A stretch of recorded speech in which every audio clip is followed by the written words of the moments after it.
Alright, so this is going to be an update of my build bio video that I did a while back, but I'm going to go ahead and go over everything again, and we'll start with the cage up here. I trimmed the lights off this bar and flipped it over so it'll kind of match the lines of the cage a little better. The wheel arches and all that stuff is untrimmed. I did drill some holes in the headlights to run my LEDs in there. The sliders are homemade out of some sheet metal.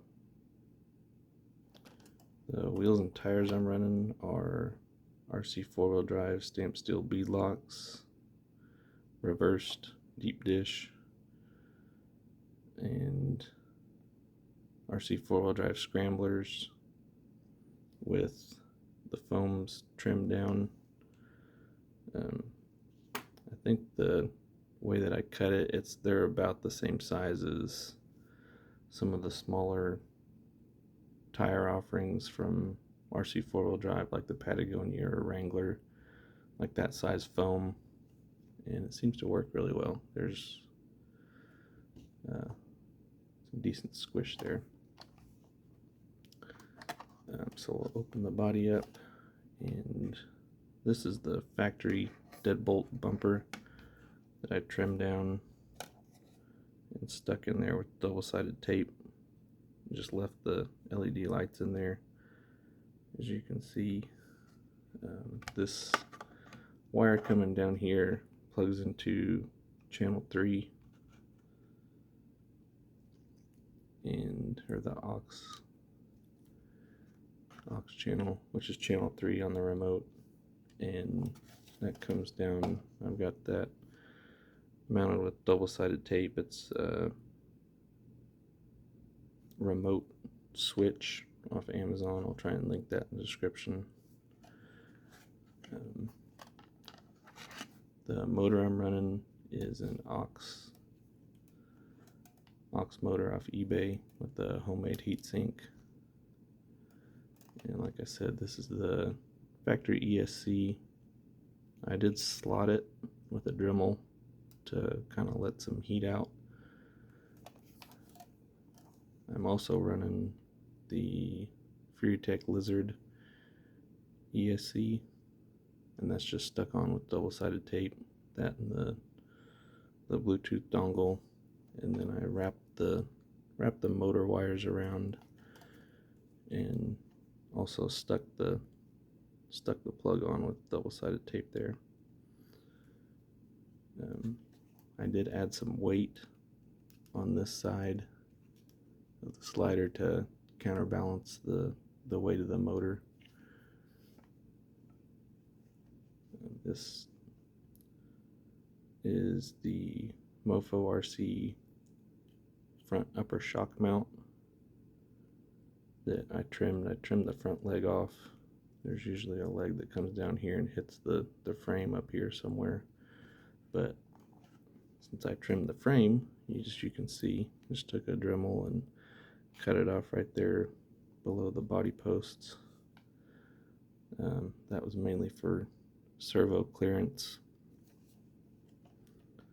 because it's 4-linked in the front. And I used the factory Deadbolt lower links as the upper links, and these new lower links are I think they're 50.5 millimeters that came with the model in the box, the spare parts. And this is the spare drive shaft, and it does have to be shortened a little bit. So what I did is I cut this distance from that little flange or notch right there to the end is 20 millimeters, and as you can see, there's about the same amount of clearance for expansion and compression there that there is on the back. I haven't had any problems with it separating or binding or anything like that.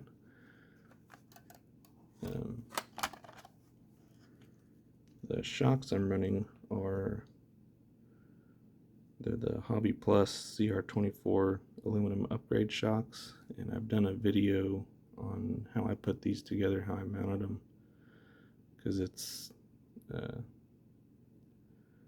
uses some of the parts from the original plastic shocks. I'll link that video in the description. Here recently I've added some limiting straps to the front. They're just hair tie rubber bands, and the ball studs out of the factory steering linkage, because that's been upgraded to hot racing aluminum steering links.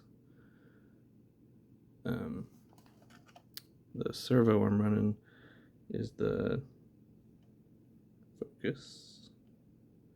Furitek HS65MG on a MOFO RC 4-link servo mount, and this is really cool because it's got adjustment holes in there. You can push the servo back and it clears, you can see it clears the links just fine, and it lets you get the servo horn pushed back and lined up with the steering linkage better.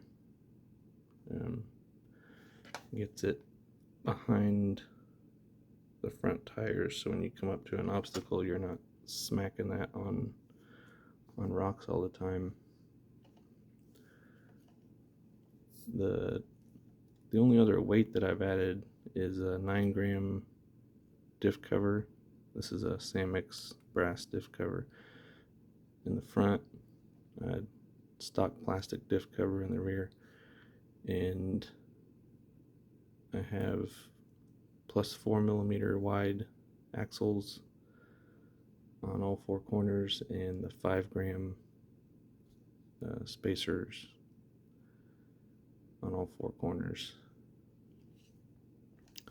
I'm really happy with the whole setup, how it works. The body doesn't rub anywhere. I get a really decent amount of flex out of the whole setup, and it just works. I really like it. So thanks for watching. We'll see you next time.